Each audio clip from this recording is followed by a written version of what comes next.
doubtful here, dubious here, because I think that Misfortune is just going to be the stronger champion all around as we go through these throughout the stages of the game. And I do agree on that statement, right? I think the problem with Corki is the Gatling gun has a shorter range, but is more powerful when it comes to dealing out DPS damage. But the question would be, having that shorter range, can you really come up into the enemy team and say hi, knock on the door, and open up for NEXPLAY? I don't think so, right? You have the Garen to defend, you have the Lee Sin to put out the ultimate, you have the Brawl as well. So I think Corki on this game will really have a hard time to try and dive in and produce a lot of damage against the enemy team. Yeah, it seems like LIYAB's comp is just more focused on kind of getting in your face, right? It seems like their entire team, including the Ahri here, is just kind of focused on getting in your face, and it really relies on LIYAB getting that aggression, getting that working, because if they start falling behind, or if their aggression isn't coordinated, then the Olive could instantly die. You can have the Ahri missing a charm, and then she's in trouble. So we'll have to see how their execution is. Looks like we have a kind of a feigned invade here coming out from NEXPLAY. Obviously, NEXPLAY is going to be on our red side now, spawning with LIYAB in our bottom left side. And just Brawl and Zed being annoying here. Just like, hi, I'm in your jungle. You go somewhere else, please. And once again, they actually kind of switched lanes. Olaf is currently in the top lane alongside with the Alistar. Actually, very interesting. So it looks like, NEXPLAY has switched their dual lane up into the Baron lane, and to match that, LIYAB has just shifted their support over, not completely switching the situation. I don't think they were expecting a switch in this game, and so we'll hold that thought for a second. Looks like a potential invade. We have Jushi coming in on the Lee Sin, just to be a bit annoying.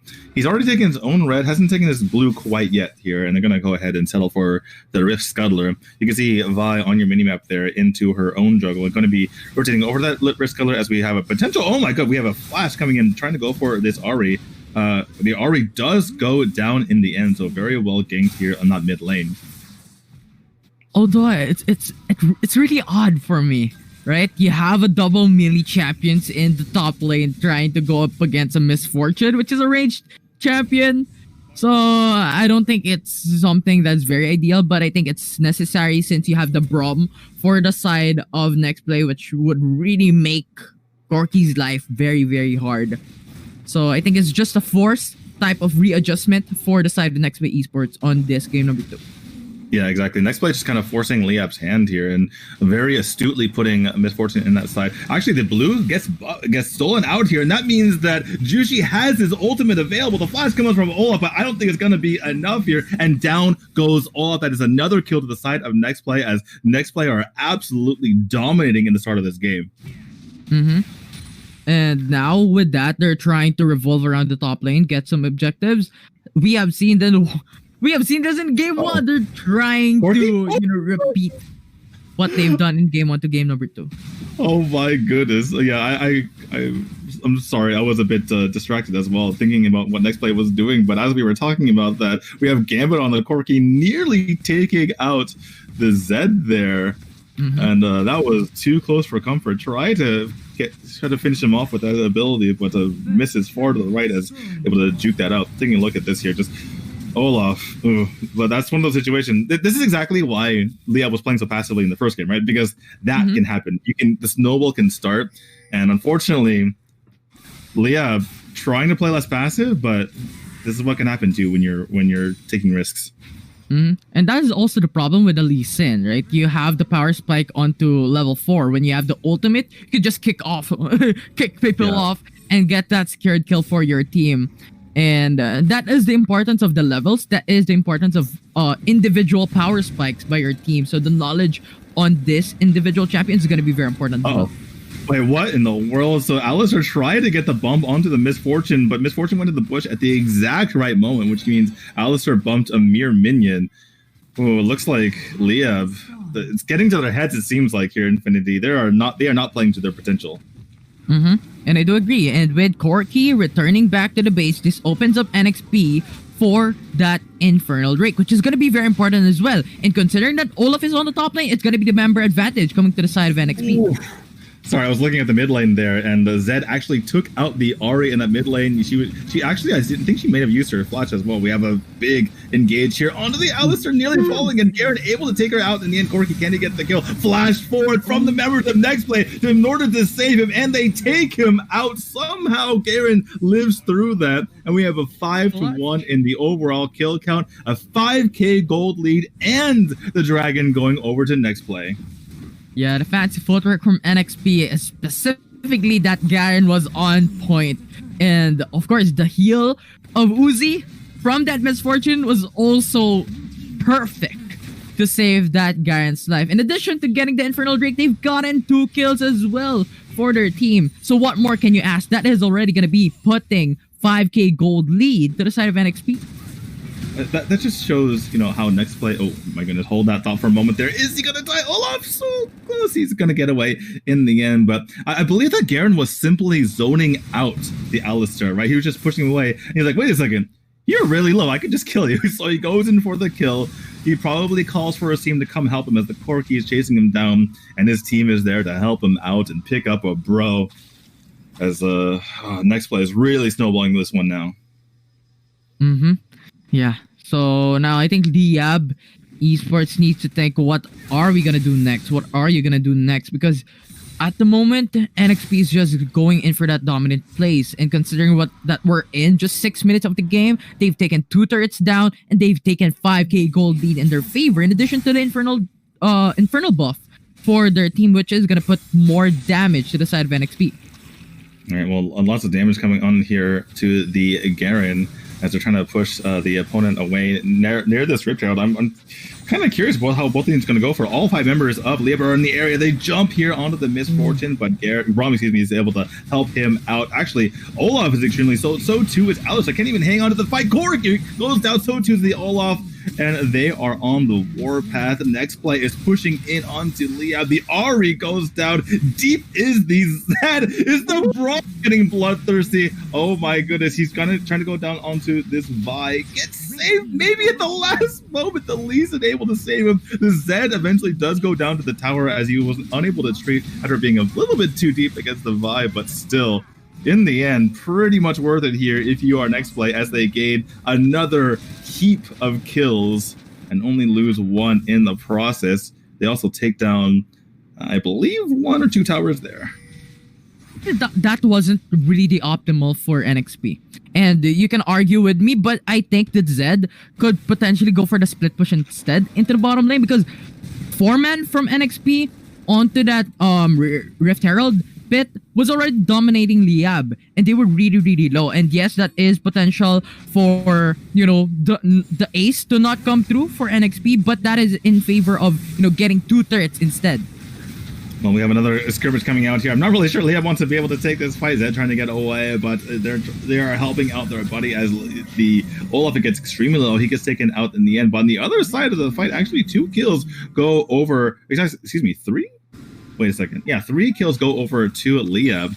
So that's actually a 3-for-1 LIYAB. I'm surprised they actually took that, especially considering how far down they were in terms of gold. But, well, I mean, consider me pleasantly surprised, I suppose. They down 10k gold. They take a team fight. All right. I think Misfortune was too far in this.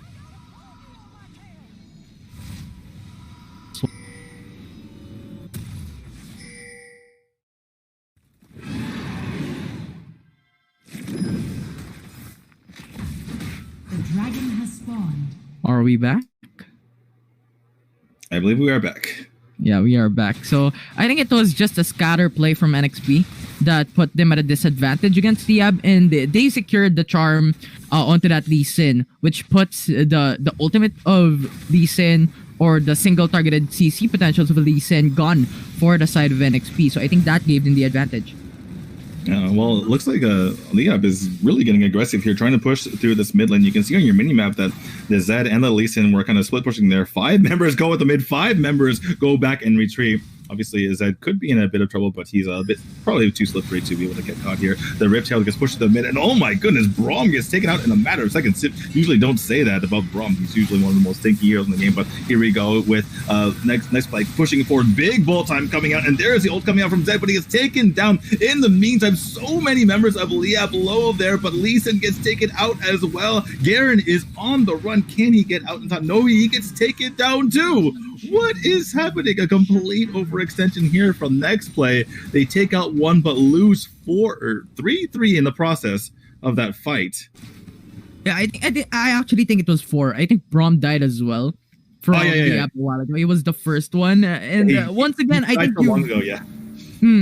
I think you stated the reason already. They overextended, right? You have the Zed coming in for the back end, but LIYAB already has stuck one. And that was a good bullet time, but you see the NXP is still diving into the matchup. That could have been the 1-for-1, but they wanted more. They wanted more kills. They put in down the Rift Herald that could split out the attention of LIYAB Esports, but LIYAB Esports would say, no, we're gonna get the kills. We're gonna get the 4 quad kills. And that is gonna put them right now at a 5k gold lead instead of, having that 8k gold lead that we've seen from their very dominant fight from the early game. You know what the crazy part is? The only kill that NEXPLAY got there was on the Corki, and Corki died to minions. So they were lucky. They were lucky to get the Corki kill as well. That is astonishing. I mean, yes, it was an overextension, but they were ahead 8k gold, and it wasn't like I've seen they were not in the greatest position, but I've seen much worse positioning than that, and I'm just flabbergasted that they were unable to even get. They were just demolished so badly. Again, they were up 8k gold going into that fight. I honestly don't blame them for trying to go for that. Yeah. I think they really want to, finish the game, get that dominant place, because the Baron would be up. And we're seeing it right now, right? And if you have that advantage, when you've taken a lot of turrets into the mid lane, a lot of turrets along the map, you're going to get that map control. When you have that map control, you could have that dominance onto the Baron split and eventually try and get the advantage over LIYAB Esports to try and take that objective. Yeah, for sure. It looks like they're going to go back to the split pushing method. I'm not sure they know if they're still ahead. I'm not sure if they're looking at their menus to see if the gold is still in their favor. They're still kind of being aggressive with their map advantage, obviously, but I wonder how aggressive they're going to be from now on. They're probably a little bit spooked by that, but you see Zed continuously split pushing the lanes. Obviously, they're up to the inhibitor turret over in that top lane. So continuing to be somewhat aggressive, but not obviously, jumping at turrets like they did earlier. It has to be said, though, in game 1, jumping the turrets really was very effective for their team. So, you can't really blame them for going for it since it was so so effective in that particular game. It seems like they don't really have the damage potentially in this game, though. Yeah, compared to last game. Oh, but look at the bottom lane, Olaf. Yeah, Olaf. I don't know if he should be here, Olaf. It looks like he does get killed in the end. The Stasis has to come out for the Lee Sin, but on the chase is LIYAB. They're going to go ahead and take out Lee Sin first. And the flash comes out here for Vi as well as the charm finishes off Zed. Meanwhile, Garen pushing over the top lane. Are they going to finish this off? Look, lots of backs coming out for LIYAB. So it looks like they're going to go hold on. It's 2-for-1 trade. Force out a couple flashes. They hold on to their base. LIYAB looking okay. That's the thing. Garen was not available in that scene. Braum was not available as well. So the Gatling gun was producing a lot of damage against the enemy team. And considering the buff that Corki has from that Gatling gun, that was massive against NEXPLAY on getting that Lee Sin and the Zed in the process. But now, D2, we're going to have another fight in Dragon's Pit. Yeah, exactly. It's only a 3v4, though. Oh my god, massive damage coming out from the Misfortune, and Corki is going to bite the dust. So too does Alistair. The Stasis coming out here on the RE. Nice charm, trying to stay alive. Zed's going to go ahead and back off in the end. Cloud Dragon does go the way of NEXPLAY. That means they have 3 dragons to their side. Remember, they still are holding on to a pretty sizable advantage that they built in the early game, despite the fact that LIYAB has done pretty well in the last 4 to 5 minutes. Still, big mountain to climb if you are LIYAB. Yeah, I think Corki underestimated the damage output of a Misfortune. He just flew through the bullet time like it's butter, but he got sliced off like butter as well and was killed. And I think if Corki was a little bit more patient and waiting for the bullet time, trying to dodge it, go to the backside and kill off Misfortune with a Gatling gun, I think that would be one one of more scenarios that would be something that could give them the advantage when taking the Dragon Spit. But nevertheless, I think it's really a advantage coming from NXP for the main reason that they have the Infernal Drake and they have the Ocean Drake for the sustainability and for the damage in top of all the gold lead that they already have. Yeah, I apologize for laughing in the middle of your analysis, but when you said he underestimated the damage from Misfortune, like, how do you let that happen? In any case, okay, Lee Sin actually in a bit of trouble here. Gonna go ahead and back off for a moment, trying to get to this lane, obviously, to make sure that the minions are buffed here, but here come next play. They are on the warpath up this middle lane. Garen trying to put a little bit of damage in. They're buffing these minions as they go. You can see that in your minimap as well, trying to push down that top lane. But he's going to be aggressive potentially. He has to pop the ult just to make sure to get out of there. Going to be flashing away using that teleport ability as well. But in the meantime, that allows for the rest of the members of Next Play to push down this mid inhibitor turret, and it does go down.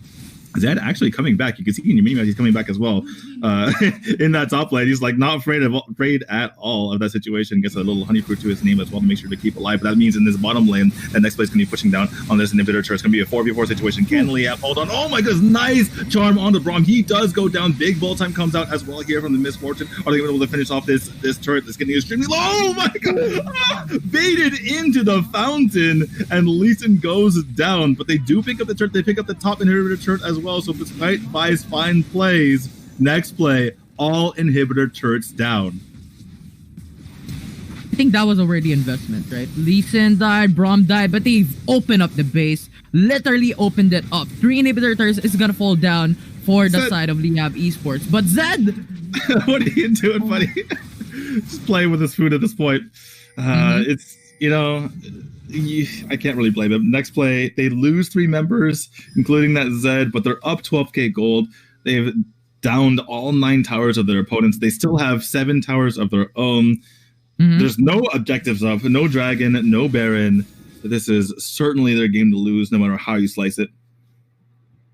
I think the Zed stay there just because of the Baron buff. I think he was trying to give it to the minions that was pushing and optimally trying to end the game. But oh my god, yeah, perhaps that was maybe a little bit too overconfident there. But Alistair, despite his overconfidence, you cannot take that fight. The stasis comes out to try to keep the members alive just a little bit longer, but down goes Corki in the end.